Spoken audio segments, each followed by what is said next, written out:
नमस्कार, nishamadhulika.com में आपका स्वागत है। आज हम मावा कचौरी बनाएंगे। ये राजस्थानी ट्रेडिशनल रेसिपी है और स्वाद में बहुत ही लाजवाब। इन्हें हम किसी भी त्यौहार के लिए, किसी भी पार्टी के लिए या जब भी हम चाहें तब बना सकते हैं। बनाने में बहुत आसान है। मावा कचौरी बनाने के लिए सबसे पहले हम मैदा से आटा लगाकर तैयार करेंगे। 2 कप मैदा लिए है और इसमें हम 1/4 कप घी डालेंगे। अच्छे तरीके से मिलने तक मिलाएंगे और थोड़ा थोड़ा पानी डालते हुए एकदम सॉफ्ट आटा लगाकर तैयार करेंगे। यह हमने एकदम सॉफ्ट आटा लगा लिया है। आटे को हमें जस्ट बाइंड करना है, एकदम मसल कर चिकना नहीं करना है। और इतना आटा लगाने में हमने आधा कप पानी का यूज किया है। आटे को ढककर हम 20 मिनट के लिए रख देंगे। सबसे पहले हम मावा को भूनकर तैयार करेंगे। ये हमने 1 कप मावा लिया है, तो इसे हम कढ़ाई में थोड़ा क्रम्बल करके डाल देंगे। मीडियम और धीमी गैस पर मावा को लगातार चलाते हुए थोड़ा सा कलर चेंज होने तक हम इसे भूनेंगे। मावा से घी निकल आया है और अच्छी खुशबू आ रही है। गैस बंद कर देते हैं। हमारा मावा जब तक ठंडा हो रहा है तब तक हम ड्राई फ्रूट काट कर तैयार कर लेते हैं। तो ये हमने 2 टेबल स्पून काजू लिए हैं, इनको हम छोटा छोटा काट लेंगे। बादाम के छोटे छोटे टुकड़े करेंगे। 1 पिस्ते के 5-6 टुकड़े काट कर तैयार करेंगे। और हमने ये काजू बादाम पिस्ते लिए हैं। ड्राई फ्रूट में अपनी पसंद और अवेलेबिलिटी के अनुसार आप कोई भी कम ज़्यादा कर सकते हैं या ना पसंद हो तो हटा सकते हैं। अब हम चाशनी बनाकर तैयार करेंगे। चाशनी बनाने के लिए हम ये चीनी बर्तन में डालेंगे। 1 कप चीनी है और आधा कप पानी डालेंगे। गैस ऑन कर देते हैं और चीनी को पानी में घुलने तक पकाएंगे। बीच बीच में हम इसे चलाते रहेंगे। मावा ठंडा हो गया है। मावा में चीनी मिला देते हैं, लेकिन मावा में चीनी हम मावा के ठंडे होने के बाद ही मिलाएंगे। ये हमने आधा कप पाउडर चीनी ली है और इसमें से हम काजू डाल देंगे। थोड़े से काजू हम बचाएंगे जो हमें गार्निश के लिए चाहिए। इसी तरीके से थोड़े से बादाम भी हम बचा लेंगे और थोड़े से पिस्ते भी बचा लेंगे। सारी चीज़ों को अच्छे तरीके से मिलने तक मिलाएंगे। और इधर हम अपनी चाशनी का भी ध्यान रखेंगे। इसे हम बीच बीच में चलाते रहेंगे। आधा छोटी चम्मच इलायची पाउडर,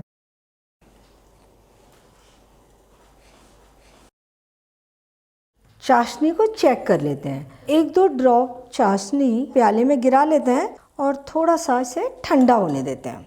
चाशनी को इस तरीके से हम इसे चिपका कर देखेंगे। एक तार वाली चाशनी बनकर तैयार हो गई है। गैस बंद कर देते हैं। चाशनी में हम आधा छोटी चम्मच इलायची पाउडर और ये 15-20 धागे केसर के, और अगर केसर ना अवेलेबल हो तो ना डालें, ये ऑप्शनल है। 20 मिनट हो गए हैं। हमारा आटा भी सेट होकर तैयार है। तो आटे को हम बिल्कुल थोड़ा सा मसल लेंगे और इसकी छोटी छोटी लोइयां बनाकर तैयार करेंगे। कचौरी थोड़ी सी छोटी या थोड़ी सी बड़ी अपनी पसंद के अनुसार बनाई जा सकती है। घी को गर्म करने के लिए रख देते हैं। एक लोई उठाएंगे, इसे गोल करेंगे और दबाकर उंगली अंगूठे की सहायता से बढ़ाएंगे। कटोरी का आकार दे देंगे और इसमें हम 1 से 2 चम्मच स्टफिंग रखेंगे। स्टफिंग को थोड़ा दबा देंगे और मैदे को चारों ओर से उठाकर स्टफिंग को बंद करेंगे। थोड़ा सा इसे हाथ से दबाकर चपटा कर देंगे। कचौड़ी को हम इस तरह दबा कर बढ़ा लेंगे, लेकिन ध्यान रखना है कि कचौड़ी हमारी फटनी नहीं चाहिए। और इसी तरीके से सारी कचौरियाँ भर कर बढ़ाकर तैयार कर लेंगे। इधर हम अपना घी चेक कर लेते हैं। बिल्कुल थोड़ा सा आटा हम घी में डालकर देखते हैं। आटा सीख रहा है और हमें कचौरियाँ तलने के लिए एकदम हल्का गरम घी चाहिए और धीमी आग चाहिए। हम इसमें कचौरियाँ तलने के लिए डाल सकते हैं। धीमी धीमी आग पर कचौरियों को सिकने देते हैं और जब तक ये कचौरियाँ सिकती हैं तब तक हम दूसरी कचौरियों को इसी तरीके से भर कर बढ़ाकर तैयार करेंगे। और हम ये कचौरियाँ हथेली से बढ़ा रहे हैं, आप चाहें तो इन्हें बेलन से भी बेल सकते हैं, लेकिन बिल्कुल हल्के हाथ से इन्हें बेलना होगा।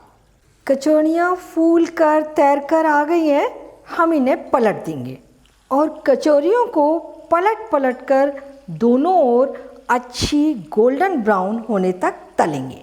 कचौरियाँ अच्छी गोल्डन ब्राउन सिक कर तैयार हो गई हैं, इन्हें हम निकाल लेंगे। तो इस तरीके से कलछी को थोड़ा सा किनारे पर रोक लेंगे ताकि एक्स्ट्रा तेल कढ़ाई में वापस चला जाए। दूसरी कचौरियाँ तलने के लिए डालते हैं। ये कचौरियाँ हम चाशनी में डाल देंगे और इन्हें 2-3 मिनट तक चाशनी में डुबा कर रखेंगे। इसके बाद निकाल लेंगे। ये कचौरियाँ जो हमने पहले चाशनी में डुबाई थी, इन्हें हम निकाल लेंगे। दूसरे प्लेट में रख देते हैं। ये वाली कचौरियाँ हम चाशनी में डाल देंगे। ये सारी कचौरियाँ हमने तलकर तैयार कर ली और एक बार की कचौरी सिकने में 10-11 मिनट लग जाते हैं। इतने आटे में हमने 12 कचौरियाँ बनाकर तैयार की हैं।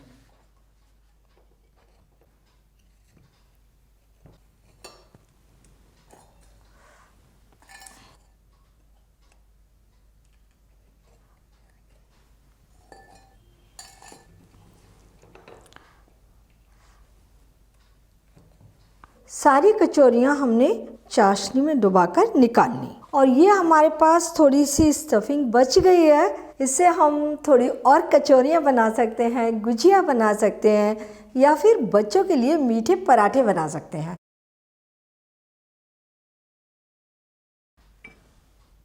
कचौरियों के ऊपर हम थोड़े से ये बादाम, काजू, पिस्ते डालकर गार्निश कर देंगे। मावा कचौरियाँ खाने के लिए तैयार हैं। बहुत ही टेस्टी, बहुत ही खस्ता कचौरियाँ बनी हैं और इन्हें बनाना बहुत आसान है। थोड़ा सा ध्यान रखना है, जब आप आटा लगाएंगे तो ध्यान रखें आटा सॉफ्ट लगाना है। जब आप स्टफिंग बनाएंगे तो मावा को भूनकर थोड़ा उसे ठंडा कर लें, तब चीनी मिलाएं। इसके बाद जो आपने ड्राई फ्रूट काटे हैं उनमें पूरा ध्यान रखना है वो एकदम बारीक कटे हों। वो मोटे होंगे तो कचौरियाँ फट जाएंगी। कचौरियाँ अच्छे तरीके से भरें, पूरी तरीके से स्टफिंग को बंद करें और आराम से धीरे धीरे उन्हें दबाएं। कचौरियाँ फटनी नहीं चाहिए। कचौरियाँ तलने के लिए एकदम हल्के गरम घी में धीमी आग पर डालें। धीमी आग पर कचौरियों को अच्छी गोल्डन ब्राउन होने तक तलें। अगर आपको लगे आग बहुत धीमी हो रही है तो थोड़ा सा गैस बढ़ा दें। आप बहुत अच्छी कचौरियाँ बनाएंगे और मावा कचौरियों को फ्रिज में रखकर पूरे 10-12 दिन तक खा सकते हैं। तो आप इन्हें बनाइए, खाइए और अपने अनुभव nishamadhulika.com पर शेयर कीजिए। एक बार फिर मिलते हैं एक नई रेसिपी के साथ और मेरे चैनल को सब्सक्राइब जरूर कीजिए।